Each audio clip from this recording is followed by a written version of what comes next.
¿Qué tal, amigos? Muy buenas tardes y un feliz año 2023. Hoy me quiero referir a un término que se usa mucho en los círculos intelectuales, académicos, que es un término que combina antropología y sociología, que es el término postmoderno.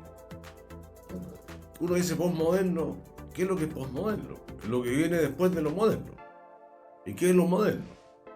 Bueno, históricamente los tiempos modernos surgen en el mundo, y más que nada en el mundo que nosotros conocemos, el mundo occidental, surgen después de la época de la Edad Media, empiezan los 1500, 1600, y podríamos decir que hay dos fenómenos que están vinculados, que es el fenómeno del Renacimiento, donde el hombre, en vez de Dios, el hombre pasa a ser el centro de atención del arte, de la cultura, de la filosofía, y después de la política y la economía.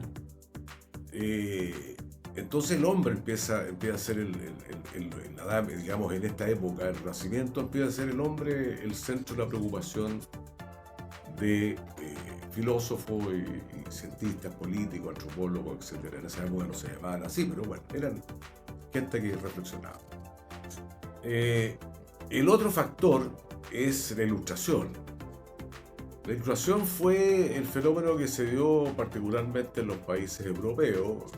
Francia llevó la batuta en eso, en empezar a trabajar conceptos que están atingentes al ser humano, los conceptos de democracia, los conceptos de libertad, los conceptos de solidaridad, y fundamentalmente pone el foco en el razonamiento, en la razón, en el intelecto y en la razón. Pone el foco en explicarse los fenómenos sociales, los fenómenos culturales, los fenómenos religiosos incluso, enfocados desde el punto de vista de la reflexión lógica y de las conclusiones que uno puede ir sacando, usando, digamos, para esto un método científico, que ya lo anuncia Descartes, con el famoso método cartesiano y con el enunciado del cogito ergo sum, es decir, pienso, luego existo. Siempre me llamó la atención ese cogito ergo sum, porque sum es más bien soy. No es que el existir es una cosa y el ser es otra. O sea, pueden ser absolutamente similares, pero pienso, luego soy, me parece más adecuado el término. O sea, primero pienso y después me doy cuenta al pensar que soy. Bueno, esa larga trayectoria que después sigue en lo que se llama, como digo, tiempos modernos, que podrían ser unos 4 siglos, o sea, unos 400 años, 500 años, en este larga trayecto, digamos, del ser humano, la humanidad, y que después pasa por la aplicación científica de aquellos conceptos teóricos y pasa también por la invención de lo que se llamó el surgimiento, más que la invención, el surgimiento de la revolución industrial en el siglo XVIII. Eso hasta esta época, digamos, hasta finales del siglo XX, podríamos decir, estuvo presente este concepto de modernidad. Y a fines del siglo XX se empieza a hablar ya, en 1970, 80, se empieza a hablar del concepto de posmoderno. Es decir, está superada la modernidad y qué surge después de eso. El posmodernismo se caracteriza fundamentalmente por el tema de la tecnología, ciencia y tecnología, la revolución, la cuarta revolución industrial, que se llama la revolución de la inteligencia artificial, la cibernética, internet, las conexiones globales, instantáneas, y esto cambia totalmente la sociedad, cambia la forma de pensar, según algunos autores, como puede ser Abraham Moles, empieza a surgir un raciocinio, más que un raciocinio, una forma cultural que él denominó la sociedad, la cultura mosaical. Y la cultura mosaical, ¿por qué? Porque la información que antes estaba, digamos, muy cohesionada, la información era producto de un razonamiento lógico y productos de creencias que estaban vinculadas unas con otras. De repente, con la explosión, digamos, de la información, de los medios de comunicación, uno ya no conecta tanto una realidad con otra, una información con otra, y por lo tanto uno recibe mosaicos de información, y estos mosaicos de información no tienen relación, o uno no los relaciona, o no tiene el tiempo ni las ganas de buscar, digamos, la conexión de una información con otra. Por ejemplo, no sé, el problema, digamos, de la inflación, si uno dice, bueno, la inflación es un fenómeno a nivel mundial. Sí, claro, es un fenómeno a nivel mundial, pero tiene sus raíces también en algunos hechos fundamentales. Por ejemplo, si uno dice, la inflación en el mundo empieza a provocarse con la pandemia, porque los bancos centrales, especialmente el Banco de Estados Unidos, empieza a inyectar una cantidad de estímulos monetarios, cantidad de dinero al mercado, que son cifras astronómicas. O sea, piensa usted que en la época donde estaba el presidente Trump, cada hogar recibió un cheque de $1.000 mensuales durante, creo que fue un año, y eso provocó una liquidez enorme en el mercado y que hizo que los precios subieran, lo que se podría llamar un shock de demanda. Es decir, que la demanda supera a la capacidad instalada, industrial, comercial, etc., y hace que la demanda vaya presionando los precios al alza. Bueno, este tema, digamos, de que están todas las cosas relacionadas, eso es lo que se refiere a Abraham Moles, es decir, bueno, nosotros no tenemos la capacidad tanto de reflexión, o no nos interesa, o no la tenemos, o bien los medios de comunicación no nos informan correctamente y no hacen las reflexiones y los análisis que uno podría concluir. La inflación nuestra, chilena, en parte es importada y en parte obviamente se produce por los problemas que hemos tenido, los retiros, etc. Bueno, en todo caso lo que caracteriza esta sociedad o cultura mosaical, o como bien dice Gilles Lipovetsky, que es otro filósofo francés que actualmente está creando pensamiento, se produce también lo que él dice la edad o la era del vacío. En dos palabras, el vacío significa, en primer lugar, que nosotros los seres humanos dejamos cada vez más de ser sociedad, no somos tanto entes sociales como individuos particulares. Es decir, se crea un individualismo, un hiperindividualismo, en el cual el centro de todo somos nosotros mismos. Es decir, Lipovetsky llama eso el narcisismo acrecentado por esta hipermodernidad que solamente nos conecta con otras personas a través de medios digitales, a través de las redes sociales. Y la preocupación máxima es nuestro bienestar y nuestro beneficio, el hedonismo, es decir, la búsqueda del placer, la hipersexualización de la gente, especialmente la juventud, y esta búsqueda, digamos, de la satisfacción individual sin contratar de que nosotros somos también parte de un colectivo. Para este autor y para otros también, como Baudrillard, etc., el colectivo se terminó. O sea,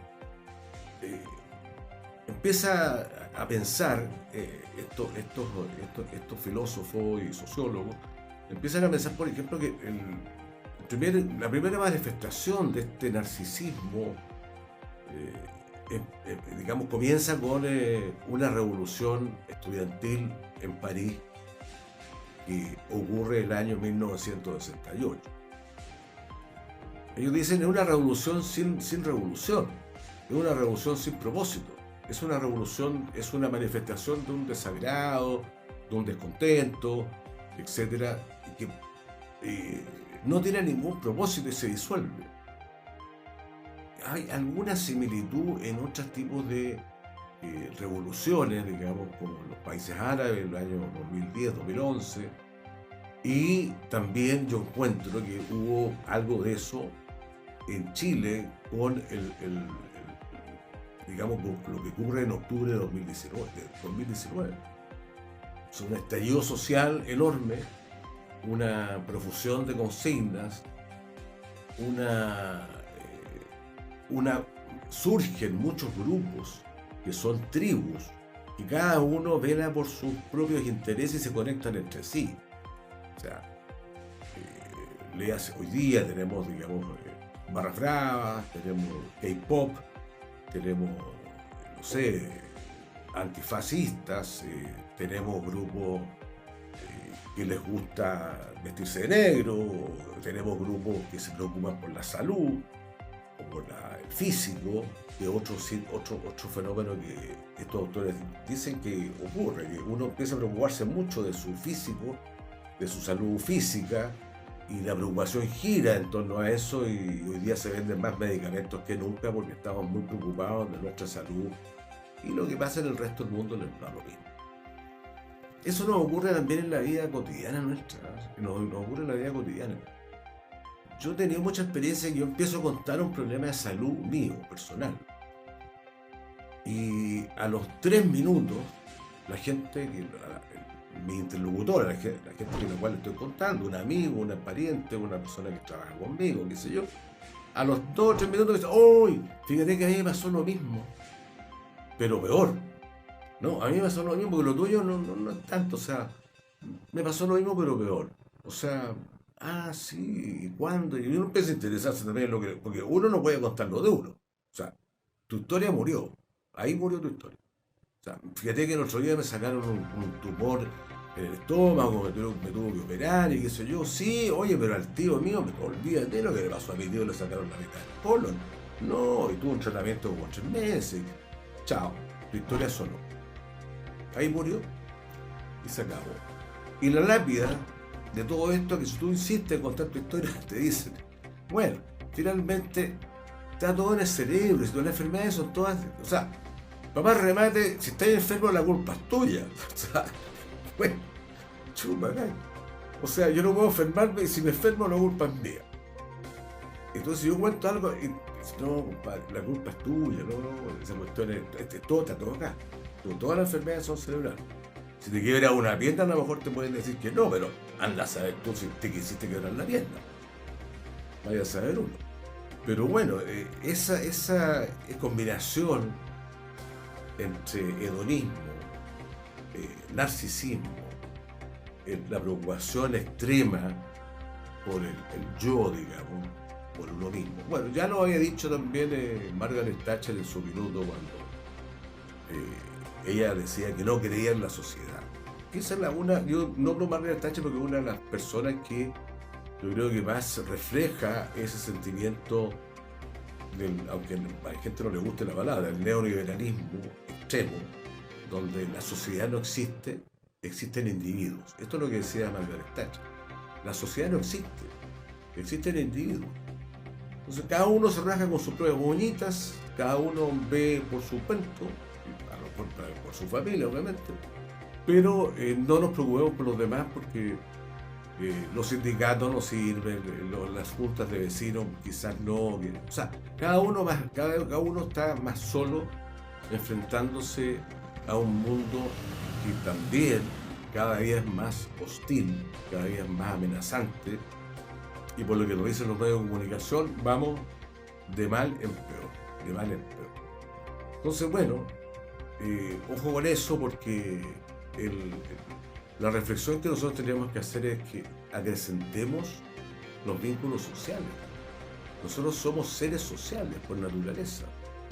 Ya lo decía filósofo, no me acuerdo, en griego, decía el hombre, creo que fue Aristóteles, El hombre es un zoopolítico, no sé, es un animal político. Nosotros estamos acostumbrados a vivir en polis, en ciudad. Cuando uno vive en la ciudad, civitas, que decían los latinos, o polis, que decían los griegos, uno está viviendo con otra gente.